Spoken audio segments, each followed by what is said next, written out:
Well, hello. Here we are again at Chagford Cricket Club. It's the penultimate game of the season, and we're turning out today against Bovey Tracey. Nearly forgot that. That wasn't very clever, was it? Haven't done one of these for a couple of weeks, and so we return to Chagford, unusually with the second game at home on the trot. And the last game of the season is down towards Plymouth against Ivybridge, but more about that perhaps a little later. We have just concluded our fielding activities, and we ran out with I think 100 and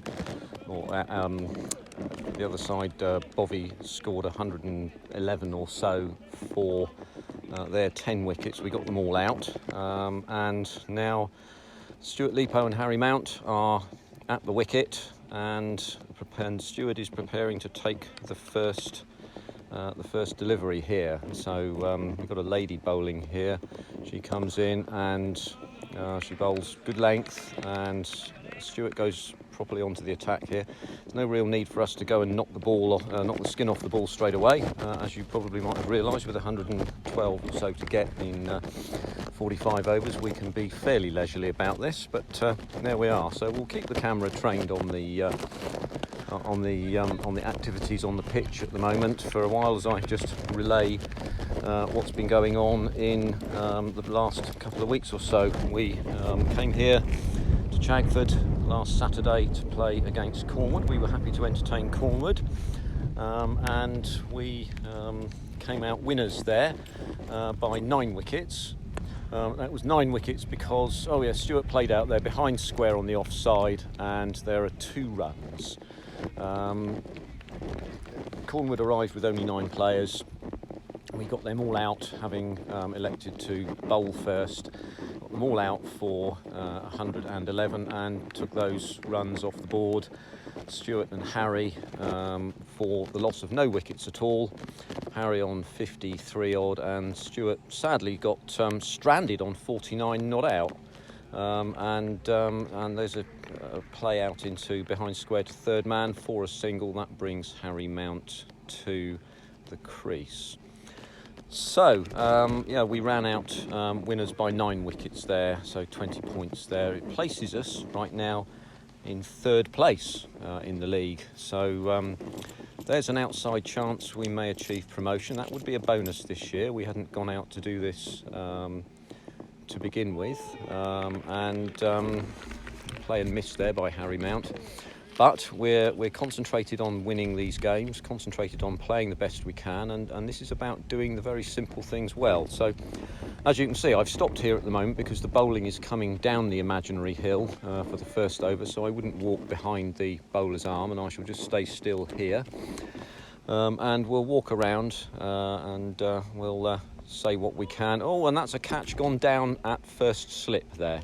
It was lifting towards the first slip fieldsman. He's attempted to take it, hit him in the midsection, and the over is complete with a dot ball. So we'll just walk around past what was the bowler's end and away through. So yes, Cornwall was a good victory for us. We looked in charge. I thought my thinking on the game was that we played exceedingly well. We had second team players coming into the first team who acquitted themselves excellently. The bowling was tight, the fielding was superb, and that was all good stuff. So just turn the thing back onto the camera back onto the pitch, and we'll carry on around. Stuart is going to take strike in the 2nd over now, and we'll look to push on at a relatively calm rate. The runs will come when they come. Yes, there we are. Bovey Tracey, I think, languishing slightly low down in the league at the moment, but they work hard. They've got some good players in amongst them, and they're a friendly side. That's probably leg byes, I would say there. As the ball goes past the leg side, the keeper doesn't quite get hold of it, and there we are. So we're walking towards the oak tree now. You can see that there, just in the screen in the shot. I'll move around back to facing the clubhouse and so on. we'll be able to go past the construction site for the new nets in a minute, although I will be able to show you that no real progress has happened at this stage. Having said all that, but I did say in one of my earlier monologues that we anticipated, I'll just move to put this in screen for you, in shot, that I expected this to be finished by before the end of the season. Turns out that may not be the case. So Stewart's just hit that ball away over mid-wicket for 4 runs. It was short-pitched, tending towards the leg side, and no, I tell a lie, that was Harry who struck that away, sweetly struck away. Wish I'd been looking at it at the screen now, but there we are. And the ball is returned to the bowler, who, let's move ahead of the tree here, there we go, who prepares to bowl his next delivery. So we'll just move across, and it's a smaller boundary on this side, so we can get a little bit closer, but we'll have to be more quiet. That was a fully pitched delivery outside the off stump, went away by Harry, shied to play at just a little, and there was no run. So we move along, and the next ball coming down, bowler runs in here, overcomes his arm, and defended stoutly back to mid-on fielder, and again there is no run. So we'll just have a quick look at the construction site, as it were. So there's no real there's no real change from the last time, as you will recall, but obviously for next year that will be complete, and we shall see an excellent facility. We were entertained earlier on the pitch when we were fielding by the presence of 6 or 7 moorland sheep, black spotted, darkish coloured sheep, who decided they would parade on the pitch for us. They didn't seem to be too clear about where they were going, but I guess what sheep ever is, to be perfectly honest with you.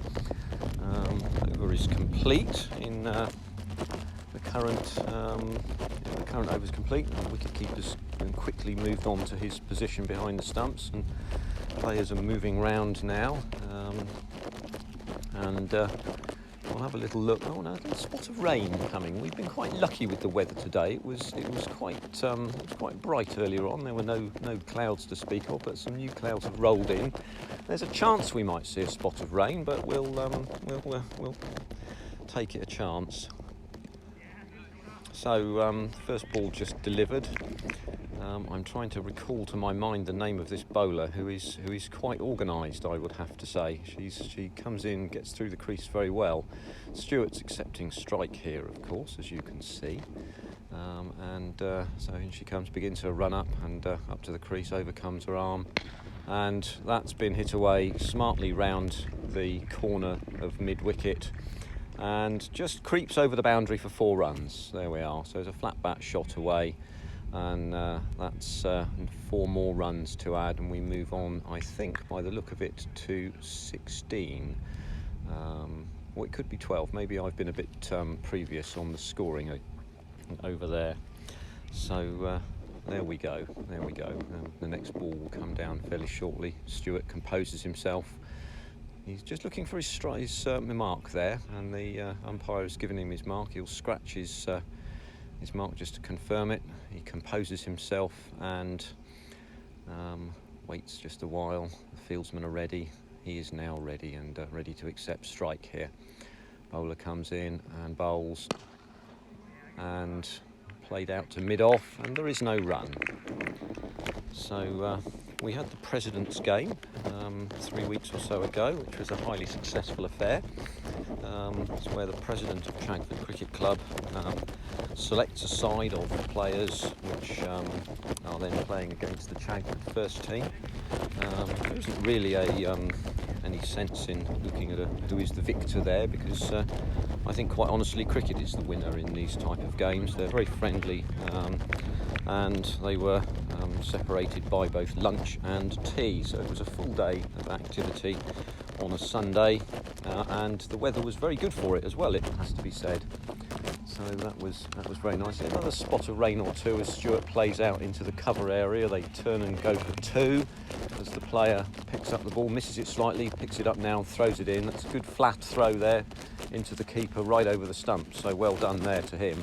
We're going to have to keep our eye on that. So yes, there is a bit of rain now falling, which is a shame. I may have to cut my my monologue short a bit today.